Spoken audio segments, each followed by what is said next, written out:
Hello friends, എല്ലാവർക്കും സുഖമാണല്ലോ അല്ലേ? ഇന്നത്തെ വീഡിയോയിൽ നമ്മൾ AWS ആമസോൺ വെബ് സർവീസിൻ്റെ S3 എന്ന് പറയുന്ന സർവീസിനെ പറ്റിയായിരിക്കും ഡീറ്റെയിൽഡ് ആയിട്ട് നോക്കാൻ പോകുന്നത്. ഈ S3 സർവീസ് എന്താണെന്നും ഇതെന്തിനാണ് യൂസ് ചെയ്യുന്നതെന്നും ഒരു S3 സർവീസ് എങ്ങനെ സെറ്റപ്പ് ചെയ്ത് നിങ്ങൾക്ക് യൂസ് ചെയ്ത് തുടങ്ങാമെന്നും ഡീറ്റെയിൽഡ് ആയിട്ട് വളരെ സിമ്പിളായിട്ട് എല്ലാവർക്കും മനസ്സിലാവുന്ന രീതിയിൽ ഈ വീഡിയോയിൽ ഞാൻ നിങ്ങൾക്ക് പറഞ്ഞു തരുന്നതായിരിക്കും. മുന്നോട്ട് പോകുന്നതിന് മുമ്പ് നിങ്ങൾക്ക് AWSനെ പറ്റി ഏതെങ്കിലും ഒരു സർവീസിനെ പറ്റി ഡീറ്റെയിൽ ആയിട്ട് പഠിക്കാൻ താല്പര്യമുണ്ടെങ്കിൽ അതിനെപ്പറ്റി നമ്മളൊരു വീഡിയോ ചെയ്യണമെന്ന് നിങ്ങൾ ആഗ്രഹിക്കുന്നുണ്ടെങ്കിൽ ഈ വീഡിയോയുടെ താഴെ കമൻറ്റ് ചെയ്ത് പറയുക. ആ ഒരു കമൻറ്റിൻ്റെ ഫോർമാറ്റ് എന്ന് പറയുന്നത് AWS സ്പേസ് നിങ്ങൾക്കറിയാൻ താല്പര്യമുള്ള സർവീസിൻ്റെ നെയിം സ്പേസ് നിങ്ങൾക്കറിയേണ്ടത് എന്താണോ അത്. അങ്ങനെ ആ ഒരു ഫോർമാറ്റിൽ ഈ വീഡിയോയുടെ താഴെ കമൻറ്റ് ചെയ്ത് നമ്മളെ അറിയിക്കുക. ഏറ്റവും കൂടുതൽ ആൾക്കാർ ആവശ്യപ്പെട്ടത് ഏത് സർവീസാണോ ആ സർവീസിന് വേണ്ടിയിട്ട് നമ്മൾ ഒരു സെപ്പറേറ്റ് ഡെഡിക്കേറ്റഡ് ആയിട്ടുള്ള വീഡിയോ ചെയ്യുന്നതായിരിക്കും. സോ ഈ വീഡിയോയുടെ താഴെ കമൻറ്റ് ചെയ്യാൻ മറക്കണ്ട. ഇനിയും ഇതുപോലത്തെ വീഡിയോസാണ് നമ്മുടെ ചാനൽ സബ്സ്ക്രൈബ് ചെയ്യാനും മറക്കണ്ട. അതുപോലെ തന്നെ ഈ വീഡിയോ യൂസ്ഫുൾ ആയിട്ട് തോന്നുകയാണെങ്കിൽ ഈ വീഡിയോ ലൈക്ക് ചെയ്യാനും മറക്കണ്ട. സോ നമുക്ക് വീഡിയോയിലേക്ക് കിടക്കാം. സോ ഗൈസ്, നിങ്ങളൊന്ന് ഇമാജിൻ ചെയ്യുക, നിങ്ങളൊരു സ്റ്റാർട്ടപ്പ് തുടങ്ങാൻ പോവുകയാണ്. ഒരു സിമ്പിൾ വെബ്സൈറ്റാണ്, യൂട്യൂബ് പോലുള്ള ഒരു വെബ്സൈറ്റ്. അതിനകത്തേക്ക് യൂസേഴ്സിന് അക്കൗണ്ട് ഉണ്ടാക്കിയിട്ട് ആ അക്കൗണ്ട് വെച്ചിട്ട് അവരുടേതായ വീഡിയോസ് അപ്ലോഡ് ചെയ്യാം. സോ ഇതിന് തുടങ്ങാൻ ബേസിക്കായിട്ട് വേണ്ട രണ്ട് കാര്യങ്ങളെന്ന് പറയുന്നത് ഒരു യൂസർ ഇൻ്റർഫേസ്, ഒരു വെബ്സൈറ്റ്. അതിനകത്തായിരിക്കും യൂസേഴ്സ് അക്കൗണ്ട് ഉണ്ടാക്കുന്നതും ബാക്കി വീഡിയോസ് എല്ലാം അപ്ലോഡ് ചെയ്യുന്നതും ബാക്കി കാര്യങ്ങളും എല്ലാം. ഓക്കെ, രണ്ടാമത് വേണ്ട കാര്യം എന്ന് പറയുന്നത് ഒരു സ്റ്റോറേജ് ലൊക്കേഷനാണ്. അതാണ് ഏറ്റവും ഇമ്പോർട്ടൻ്റ് ആയിട്ട് വേണ്ടത്. കാരണം നമ്മൾ അപ്ലോഡ് ചെയ്യുന്ന വീഡിയോസ്, യൂസേഴ്സ് അപ്ലോഡ് ചെയ്യുന്ന വീഡിയോസ് ഒരു സ്റ്റോറേജ് ലൊക്കേഷനിൽ പോയി കിടക്കണം, ഈസിലി ആക്സസിബിൾ ആയിരിക്കണം അല്ലേ? സോ സ്റ്റോറേജ് ലൊക്കേഷനും വേണം. സോ നിങ്ങൾക്ക് AWS എന്ന് പറയുന്ന ക്ലൗഡ് സർവീസ് പ്രൊവൈഡറിനെ പറ്റി അറിയാം. ക്ലൗഡ് ബേസ്ഡ് ഇൻഫ്രാസ്ട്രക്ചറിൻ്റെ അഡ്വാൻറ്റേജസ് നിങ്ങൾക്ക് എന്താണെന്നൊക്കെയാണ് നമ്മൾ കഴിഞ്ഞ വീഡിയോയിൽ ഡീറ്റെയിൽ ആയിട്ട് പറഞ്ഞായിരുന്നു അല്ലേ? സോ അതുകൊണ്ട് തന്നെ നിങ്ങൾ AWS എന്ന് പറയുന്ന ക്ലൗഡ് സർവീസ് പ്രൊവൈഡറിനെ ബേസ് ചെയ്തിട്ട് ഒരു ഇൻഫ്രാസ്ട്രക്ചർ സ്റ്റാർട്ട് ചെയ്യാമെന്ന് വിചാരിച്ചു നിങ്ങളുടെ വെബ്സൈറ്റിനും സ്റ്റോറേജിനും വേണ്ടിയിട്ട്. വെബ്സൈറ്റ് സ്റ്റാർട്ട് ചെയ്യാൻ വേണ്ടിയിട്ട് നിങ്ങൾ AWSനെ EC2 എന്ന് പറയുന്ന സർവീസ് യൂസ് ചെയ്തുകൊണ്ട് ഒരു ഓൺലൈനായിട്ട് ഒരു കമ്പ്യൂട്ടർ റെൻറ്റിനെടുത്ത് ഒരു EC2 ഇൻസ്റ്റൻസ് സ്റ്റാർട്ട് ചെയ്തു. അതിനകത്ത് നിങ്ങൾ നിങ്ങളുടെ വെബ്സൈറ്റിൻ്റെ കാര്യങ്ങൾ എല്ലാം സെറ്റ് ചെയ്തു. സോ ഈ ഒരു വെബ്സൈറ്റ് ഇപ്പോൾ എല്ലാവർക്കും ആക്സസിബിൾ ആണ്. ഇനി വേണ്ട എന്താണെന്ന് വെച്ചാൽ യൂസേഴ്സ് അപ്ലോഡ് ചെയ്യുന്ന കണ്ടൻറ്റ്സ് സേവ് ചെയ്യാൻ വേണ്ടിയിട്ട് ഒരു സ്ഥലം വേണമല്ലേ? EC2വിനകത്ത് തന്നെ EBS എന്ന് പറയുന്ന ഇലാസ്റ്റിക് ബ്ലോക്ക് സ്റ്റോറേജ് എന്ന് പറയുന്ന സ്റ്റോറേജ് നമുക്ക് അവൈലബിൾ ആണ്. പക്ഷേ അതിൻ്റേതായ ലിമിറ്റേഷൻസ് ഉണ്ട്. EBS എന്ന് പറയുന്നത് നമ്മുടെ കമ്പ്യൂട്ടറിൻ്റെ ഹാർഡ് ഡിസ്ക് ആയിട്ട് വേണമെങ്കിൽ കൺസിഡർ ചെയ്യാൻ പറ്റും. ഈ EBS എന്ന് പറയുന്നത് നമ്മുടെ EC2 ഇൻസ്റ്റൻസുമായിട്ട് അറ്റാച്ച്ഡ് ആയിരിക്കും. അത് 20 GB ആയിരിക്കും, 30 GB ആയിരിക്കും. നമുക്ക് ഇഷ്ടമുള്ള സൈസ് പറഞ്ഞു കൊടുക്കാൻ പറ്റും. നമ്മുടെ ഹാർഡ് ഡിസ്ക് പോലെ തന്നെ നമ്മുടെ കമ്പ്യൂട്ടറിനകത്തുള്ള EC2 ഇൻസ്റ്റൻസിനകത്തുള്ള എല്ലാ ഫയൽസും ബാക്കി കാര്യങ്ങളും എല്ലാം ആ ഒരു EBSനകത്തായിരിക്കും സ്റ്റോർ ചെയ്യുന്നത്. പക്ഷേ അതിൻ്റേതായ ലിമിറ്റേഷൻസ് ഉണ്ട്. ഒന്ന്, ഇതിൻ്റെ സൈസ് എല്ലാം പ്രീഡിഫൈൻഡ് ആണ്. നമ്മൾ ഇൻസ്റ്റൻസ് സ്റ്റാർട്ട് ചെയ്യുന്ന സമയത്ത് പറഞ്ഞു കൊടുക്കണം, അല്ലെങ്കിൽ നമ്മൾ ഭാവിയിൽ ഫയൽ അപ്ലോഡ് ചെയ്യുന്നതിനനുസരിച്ചിട്ട് അതിൻ്റെ സൈസ് നമ്മൾ കൂട്ടിക്കൊണ്ടിരിക്കണം. അതുപോലെ തന്നെ ഇത് കുറയുന്നതിനനുസരിച്ച് നമുക്ക് ആവശ്യമില്ലാത്ത EBS വോളിയൂംസ് റിമൂവ് ചെയ്ത് ഡിറ്റാച്ച് ചെയ്ത് ഡിലീറ്റ് ചെയ്തുകൊണ്ടിരിക്കണം അല്ലേ? പക്ഷേ EC2 ഇൻസ്റ്റൻസിനും ബാക്കിയുള്ള എല്ലാ സർവീസിനും AWSനകത്തുള്ള ഓൾമോസ്റ്റ് എല്ലാ സർവീസിനും ആക്സസ് ചെയ്യാൻ പറ്റുന്ന കുറച്ചുകൂടെ ബെറ്റർ ആയിട്ടുള്ള, കുറച്ചുകൂടെ ഇൻഎക്സ്പെൻസീവ് ആയിട്ടുള്ള, ലോകത്ത് എവിടെ നിന്ന് വേണമെങ്കിലും ആക്സസ് ചെയ്യാൻ പറ്റുന്ന, അതുപോലെ തന്നെ ഈസിലി സ്കെയിലബിൾ ആയിട്ടുള്ള, എന്ന് വെച്ചാൽ നമ്മുടെ ആവശ്യത്തിനനുസരിച്ചിട്ട് സ്റ്റോറേജ് സ്പേസ് ഓട്ടോമാറ്റിക്കായിട്ട് കൂട്ടാനും കുറയ്ക്കാനും പറ്റുന്ന ഒരു സ്റ്റോറേജ് സർവീസ് ആമസോൺ AWS നമുക്ക് തന്നിട്ടുണ്ട്. ആ സർവീസിൻ്റെ പേരാണ് S3, simple storage service. S3 എന്ന് പറയുന്നത് ഒബ്ജക്റ്റ് സ്റ്റോറേജ് സർവീസാണ്. ഒബ്ജക്റ്റ് എന്ന് വെച്ചാൽ നമ്മൾ ഒരു സ്റ്റോറേജ് യൂണിറ്റിനകത്ത് നമ്മൾ S3 ബക്കറ്റ് എന്ന് പറയും. S3 ബക്കറ്റ് എന്ന് പറയുന്ന ടോപ്പ് ലെവൽ സ്റ്റോറേജ് യൂണിറ്റ് ആണ്. നമ്മൾ ഓരോ ആവശ്യങ്ങൾക്ക് അതിൻ്റേതായ S3 ബക്കറ്റ്സ് ഉണ്ടാക്കാം. ഒരു എക്സാമ്പിൾ പറയുകയാണെങ്കിൽ വീഡിയോസിന് വേണ്ടിയിട്ട് ഒരു S3 ബക്കറ്റ് ഉണ്ടാക്കാം. അതുപോലെ തന്നെ ഫോട്ടോസിന് വേണ്ടിയിട്ട് ഒരു സെപ്പറേറ്റ് S3 ബക്കറ്റ് ഉണ്ടാക്കാം.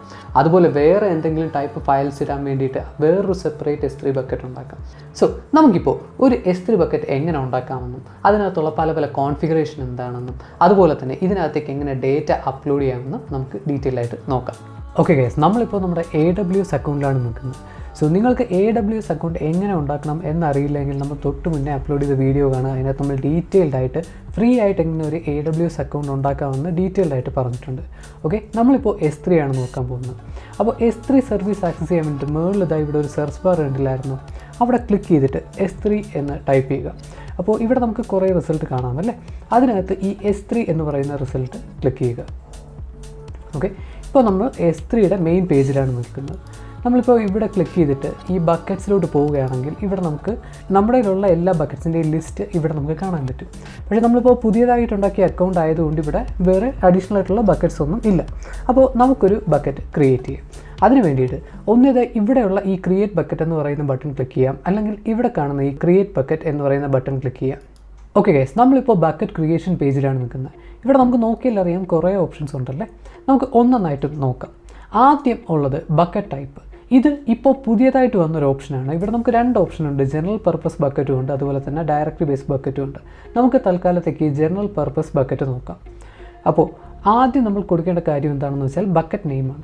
ബക്കറ്റ് നെയിം കൊടുക്കുമ്പോൾ ശ്രദ്ധിക്കേണ്ട ഒരു കാര്യം എന്താണെന്ന് വെച്ചാൽ ബക്കറ്റ് നെയിം യുണീക്കാണ്. എന്ന് വെച്ചാൽ ഒരു ബക്കറ്റിനുള്ള നെയിം വേറൊരു ബക്കറ്റിന് കാണത്തില്ല.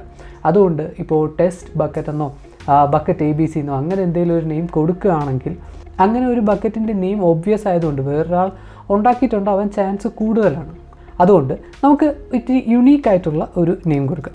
തൽക്കാലം റൂട്ട് സെറ്റ് AWS ടെസ്റ്റ് 123 ഇങ്ങനൊരു പേര് കൊടുക്കാം. ഓക്കെ, അതിൻ്റെ താഴെ ഒബ്ജക്റ്റ് ഓണർഷിപ്പ് എന്ന് പറയുന്ന ഒരു ഓപ്ഷൻ ഉണ്ടല്ലേ.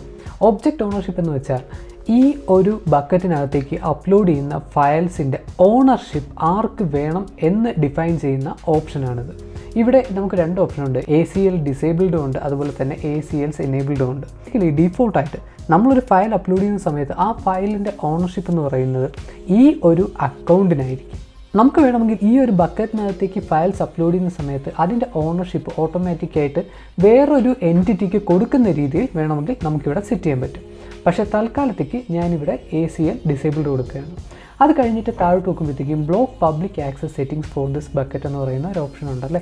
ഇത് വളരെ ഇമ്പോർട്ടൻ്റ് ആയിട്ട് നമ്മൾ ശ്രദ്ധിക്കേണ്ട ഒരു കാര്യമാണ്. ഈ ഒരു കോൺഫിഗറേഷൻ തെറ്റിച്ച് കൊടുത്ത് ഒരുപാട് കമ്പനികളുടെ ഡേറ്റ പോയിട്ടുണ്ട്. സോ ബേസിക്കലി എന്താണെന്ന് വെച്ചാൽ ഈ ഒരു S3 ബക്കറ്റും ഈ ഒരു S3 ബക്കറ്റിനകത്തുള്ള കണ്ടൻസും പബ്ലിക്കലി ആക്സസബിൾ ആവണോ വേണ്ടയോ എന്നുള്ള ഓപ്ഷനാണ്. പബ്ലിക്കലി ആക്സസബിൾ എന്ന് ഉദ്ദേശിക്കുന്നത് ഇൻ്റർനെറ്റ് വഴി എല്ലാവർക്കും ആക്സസ് ചെയ്യാൻ പറ്റണോ വേണ്ടയോ എന്നുള്ള പെർമിഷനാണ്. അത് എപ്പോഴും സെക്യൂരിറ്റി റീസൺസ് കൊണ്ട് block all public access enable ചെയ്ത് തന്നെ ഇരിക്കണം. ഇൻ കേസ് ഇത് ചെയ്തില്ല എന്നുണ്ടെങ്കിൽ ഈ ഒരു block all public access disabled ആണെങ്കിൽ ഈ ഒരു ബക്കറ്റിനകത്തുള്ള കണ്ടൻസ് എല്ലാം പബ്ലിക്കലി അവൈലബിൾ ആയിരിക്കും. സോ അത് വളരെ വളരെ ഡേഞ്ചറസ് ആണ്. ഓക്കെ, അത് കഴിഞ്ഞിട്ട് ഇവിടെ ബക്കറ്റ് വേർഷനിങ് എന്ന് പറയുന്നൊരു ഓപ്ഷൻ ഉണ്ട്. സാധാരണഗതിയിൽ നമ്മളൊരു ഫയൽ അപ്ലോഡ് ചെയ്യുകയാണെന്ന് വെച്ചോളൂ, abc.txt എന്ന് പറയുന്ന ഒരു ഫയൽ അപ്ലോഡ് ചെയ്യുകയാണെന്ന് വെച്ചോളൂ. അതിനകത്ത് കുറച്ച് ടെക്സ്റ്റ് കണ്ടൻസ് ഉണ്ട്. അത് കഴിഞ്ഞിട്ട് 2 ദിവസം കഴിഞ്ഞിട്ട് നമ്മുടെ ലോക്കൽ കമ്പ്യൂട്ടറിനകത്ത് abc.txt എന്ന് പറയുന്ന ഫയലിനകത്ത് എന്തെങ്കിലും കണ്ടൻസ് ആഡ് ചെയ്തിട്ട് നമ്മൾ ഒന്നുകൂടെ S3 ബക്കറ്റിനകത്തേക്ക് ഈ abc.txt എന്ന് പറയുന്ന അപ്ഡേറ്റഡ് ഫയൽ അപ്ലോഡ് ചെയ്യുകയാണെങ്കിൽ ഡീഫോൾട്ടായിട്ട് പഴയ ഫയൽ ഡിലീറ്റ് ചെയ്തിട്ട് ഈ പുതിയ ഫയൽ അപ്ലോഡ് ആവുകയാണ് ചെയ്യുന്നത്. സോ ബേസിക്കലി റീപ്ലേസ് ചെയ്യുകയാണ് ചെയ്യുന്നത്. ക്ലിയർ ആയിട്ട് പറയുകയാണെങ്കിൽ പഴയ ഫയലിനെ ഓവർ റൈറ്റ് ചെയ്ത് പുതിയ ഫയൽ ആവുകയാണ് ചെയ്യുന്നത്. നമ്മുടെ പഴയ ഫയലിൻ്റെ കണ്ടൻസ് എല്ലാം റിമൂവ് ആയിപ്പോവും. പക്ഷേ ബക്കറ്റ് വേർഷനിങ് എനേബിൾ ചെയ്യുകയാണെങ്കിൽ നമ്മുടെ പഴയ ഫയലിൻ്റെ ഒരു വേർഷൻ നമുക്ക് എപ്പോഴും അവൈലബിൾ ആയിരിക്കും. നമ്മുടെ S3 ബക്കറ്റിനകത്ത് കയറി നോക്കുകയാണെങ്കിൽ പുറത്തുനിന്ന് നോക്കുമ്പോഴത്തേക്കും നമുക്ക് നമ്മുടെ ഫയലിൻ്റെ പുതിയ വേർഷനായിരിക്കും കാണുക. പക്ഷേ ആ ഒരു ഫയലിൻ്റെ പല പല വേർഷൻസ് നമുക്ക് അവൈലബിൾ ആയിരിക്കും. അത് വെച്ചിട്ട് നമുക്ക് വേണമെങ്കിൽ ഈ ഫയലിൻ്റെ പഴയ ഒരു വേർഷൻ വേണമെങ്കിൽ നമുക്ക് ആക്സസ് ചെയ്യാൻ പറ്റും. പിന്നെ ഉള്ള ഓപ്ഷൻ എന്ന് പറയുന്നത് ഇവിടെ ടാഗ്സ് ആണല്ലേ. ടാഗ് എന്ന് വെച്ചാൽ നമ്മളൊരു ബക്കറ്റിനെ ഓർഗനൈസ് ചെയ്യാനും മാനേജ് ചെയ്യാനൊക്കെ എളുപ്പത്തിന് വേണ്ടിയിട്ട് യൂസ് ചെയ്യുന്ന ഒരു കീ വാല്യൂ പെയറാണ് ടാഗ് എന്ന് പറയുന്നത്. ഒരു എക്സാമ്പിൾ പറയുകയാണെങ്കിൽ നമുക്കൊരു കമ്പനി നോക്കുകയാണെങ്കിൽ അതിനകത്ത് പല പല എൻവയോൺമെൻറ്റ് കാണും അല്ലേ. പ്രൊഡക്ഷൻ എൻവയോൺമെൻറ്റ് ഉണ്ടാവും, അതുപോലെ തന്നെ ഡെവലപ്മെൻറ്റ് എൻവയോൺമെൻറ്റ് ഉണ്ടാവും.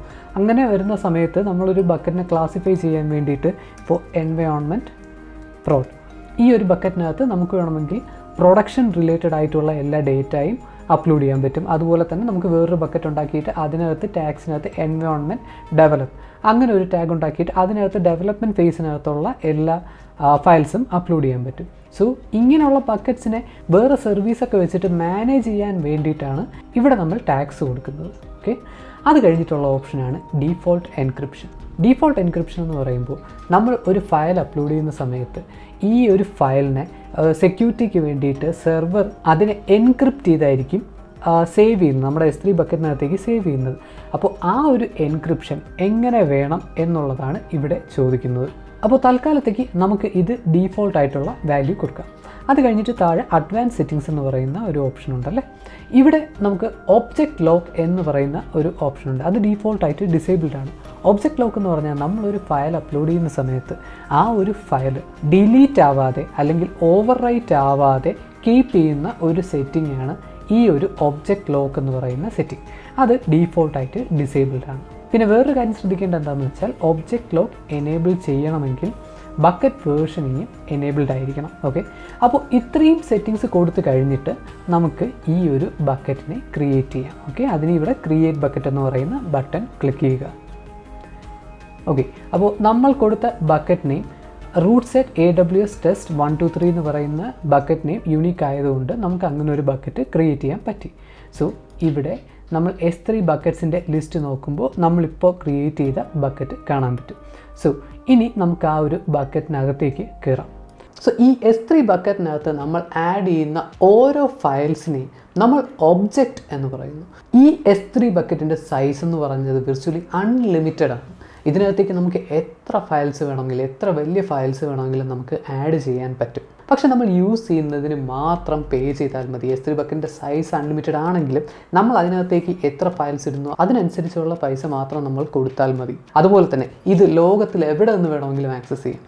പക്ഷേ ആർക്ക് വേണമെങ്കിലും ഈ S3 ബക്കറ്റിനകത്ത് നിന്ന് ഡേറ്റ എടുത്തുകൊണ്ട് പോകാൻ പറ്റത്തില്ല. നമുക്ക് ഫൈൻ ട്യൂൺ ചെയ്ത് പറഞ്ഞു കൊടുക്കാൻ പറ്റും ആർക്കൊക്കെ എവിടെ നിന്നൊക്കെ ആക്സസ് ചെയ്യണമെന്ന് ഡീറ്റെയിൽഡ് ആയിട്ട് നമുക്ക് ആക്സസ് കൺട്രോൾ ലിസ്റ്റും വേറെ പല റെസ്ട്രിക്ഷൻ മെക്കാനിസം വെച്ചിട്ട് നമുക്ക് പറഞ്ഞു കൊടുക്കാൻ പറ്റും. സോ നമ്മൾ സേഫ് ആയിട്ട് കോൺഫിഗർ ചെയ്യുകയാണെങ്കിൽ ഈ S3 ബക്കറ്റ് എന്ന് പറയുന്നത് സേഫ് ആയിട്ടുള്ള ഒരു ക്ലൗഡ് സ്റ്റോറേജ് സൊല്യൂഷനാണ്. ഓക്കെ ഗൈസ്, നമ്മളിപ്പോൾ ഒരു S3 ബക്കറ്റ് ഉണ്ടായിക്കഴിഞ്ഞു. ഇനി ഇതിനകത്തേക്ക് നമുക്ക് ഡേറ്റ അപ്ലോഡ് ചെയ്യാം. ഇത് ഒരു കണക്കിന് നോക്കിയാൽ നമ്മുടെ കമ്പ്യൂട്ടറിനകത്തുള്ള ഡ്രൈവ് ഒക്കെ പോലെ തന്നെയാണ്. ഇതിനകത്ത് നമുക്ക് വേണമെങ്കിൽ ഫോൾഡേഴ്സ് ഉണ്ടാക്കാം, സബ് ഫോൾഡേഴ്സ് ഉണ്ടാക്കാം, ഫയൽസ് ആഡ് ചെയ്യാം.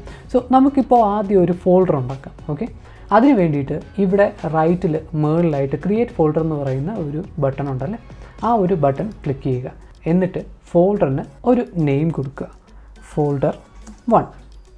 ഓൾറൈറ്റ്, ഇനി ഇവിടെ തൽക്കാലത്തേക്ക് നമുക്ക് ഈ ഡീഫോൾട്ട് ആയിട്ടുള്ള വാല്യൂ തന്നെ പ്രൊവൈഡ് ചെയ്യാം. എന്നിട്ട് ക്രിയേറ്റ് ഫോൾഡർ എന്ന് പറയുന്ന ബട്ടൺ ക്ലിക്ക് ചെയ്യുക. അപ്പോൾ ഇവിടെ ഫോൾഡർ 1 എന്ന് പറയുന്ന ഒരു ഫോൾഡർ ഉണ്ടായിട്ടുണ്ട്. ഇനി നമുക്ക് ഒരു ഫോൾഡറും കൂടെ ഉണ്ടാക്കാം. ഓക്കെ, അതിന് ക്രിയേറ്റ് ഫോൾഡർ ക്ലിക്ക് ചെയ്യുക.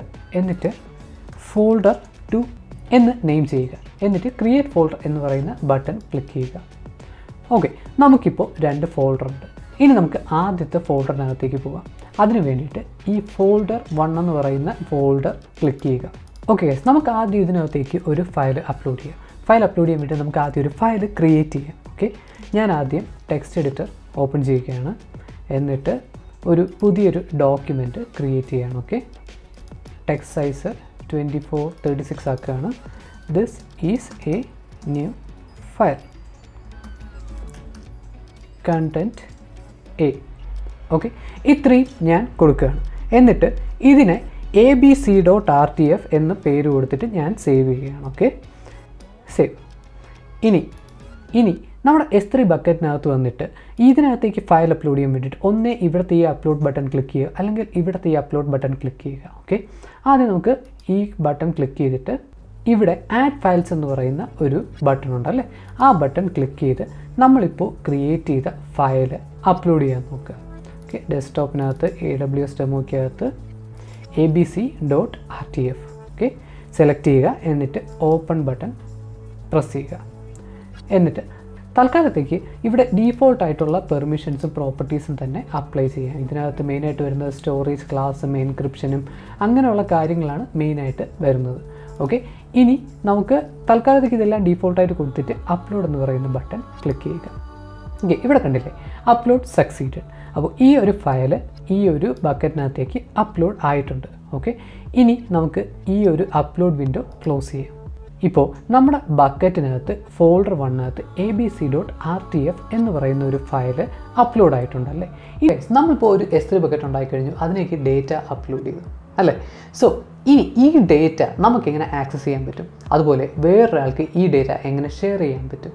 അതുപോലെ തന്നെ S3-ക്കകത്ത് നിങ്ങൾ ഏറ്റവും അത്യാവശ്യമായിട്ട് അറിഞ്ഞിരിക്കേണ്ട വേറൊരു ഫീച്ചറാണ് വേർഷനിങ് എന്ന് പറയുന്നത്. സോ നമുക്ക് അടുത്ത വീഡിയോയിലേക്ക് കിടക്കാം.